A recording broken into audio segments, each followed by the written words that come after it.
मित्रांनो, लोकांना काय हवं असतं? स्वच्छ पाणी, एखादा दवाखाना, त्याचबरोबर चांगले रस्ते, या किमान जगण्याच्या ज्या सोयीसुविधा आहेत त्या लोकांना हव्या असतात. पण एखादी सोयीसुविधा आपल्याला मिळावी म्हणून माणसाला पुन्हा पुन्हा जर उपोषणाला बसावं लागत असेल आणि तो समाजासाठी उपोषणाला बसत असेल, तर सर्व समाजाची जबाबदारी आहे की आपल्या परिसराच्या हितासाठी बसलेल्या तरुणाला आपण पाठबळ द्यायला हवे. खरं म्हणजे एखाद्या माणसाला सोयीसुविधेसाठी उपोषणाला बसण्याची गरजच नाही.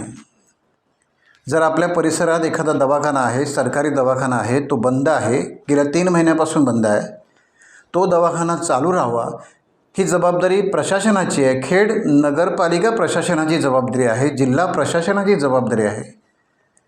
पण गेल्या 3 महिन्यापासून हा दवाखाना बंद असतानाही गोरगरिबांना या दवाखान्या नसल्यामुळे किती अडचण झाली असेल किंवा होते, आणि ही अडचण होऊ नये आणि दवाखाना सुरू व्हावा म्हणून मंगेश मोरे खेड शहरामध्ये उपोषणाला बसले आहेत. आमरण उपोषण त्यांनी सुरू केलं आहे.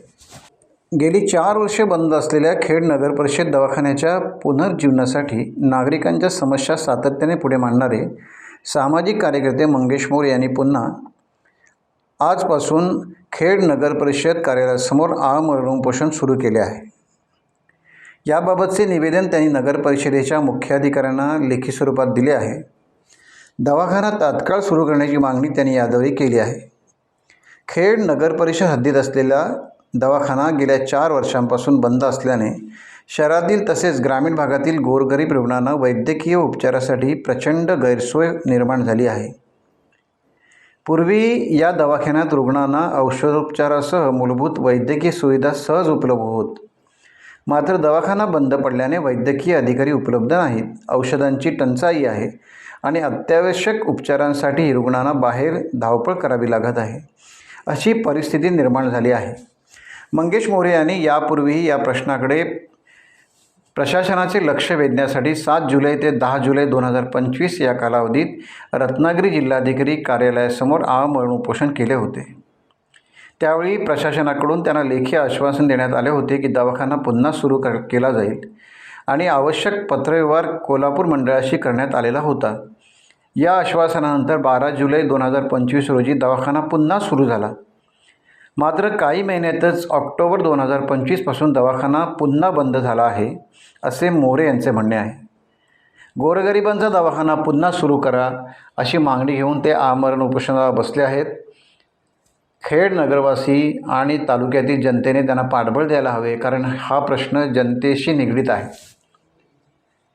याबाबत जिल्हा प्रशासन किंवा खेड नगर परिषदेचे प्रशासन कोणती दखल घेते आणि लवकरात लवकर हे आमरण उपोषण कसे सुटते याकडे आता जिल्हावासियांचे लक्ष लागले आहे. आज उपोषणाला आम्हाला बसायला वेळ का लागली, कारण आम्ही 7 जुलै रोजी जिल्हाधिकारी साहेबांच्या माननीय जिल्हाधिकारी साहेबांच्या इथे या दवाखान्यासाठी नगरपालिकेचा जो गोरगरिबांचा दवाखाना आहे त्याच्यासाठी आम्ही 3 दिवस उपोषण केलं.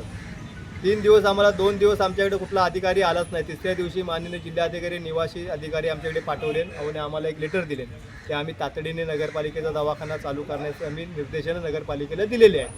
तेव्हा आम्ही तिसऱ्या दिवशी उपोषण सोडलं आणि त्या लगेच 10 तारखेला दवाखाना नगरपालिकेचा चालू झाला. आम्ही त्यांचे आभार पण मानले. पण आता अशी गोष्ट आहे, परत 3 महिने दवाखाना चालू झाला आणि 3 महिन्यानंतर परत आता 1-1.5 महिना झाला दवाखाना परत बंद झाला. गोरगरिबांचा दवाखाना आहे. गोरगरीब आहे 200 आणि 300 रुपये कमवणार आणि प्रायव्हेटमध्ये जाणार आणि 400, 700, 800 रुपये जाणार. ते गोरगरीब प्रत्येकाला परवडत नाही. तर आम्हाला नागरिकांच्या परत तक्रारी आल्या की दादा परत दवाखाना बंद चालू झाला आहे, तर तुम्ही प्रयत्न करा म्हणून. मग परत आम्ही नगरपालिकेकडे आलो. नगरपालिका बोलली आम्हाला की नाही, तो दवाखाना आता आम्ही गारडावाल्यांकडं सोपवणार आहे. तो बोललं गारडावाल्यांकडं सोपवून तो प्रायव्हेट झाला ना.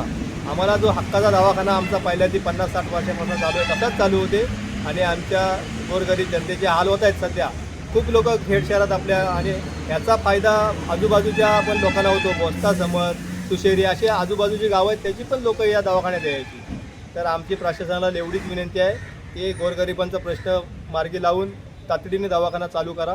हे आमचा आमरण उपोषण आहे. जोपर्यंत आम्हाला व्यवस्थित उत्तर मिळत नाही तोपर्यंत आम्ही आमच्या उपोषणावर ठाम बसणार आहे.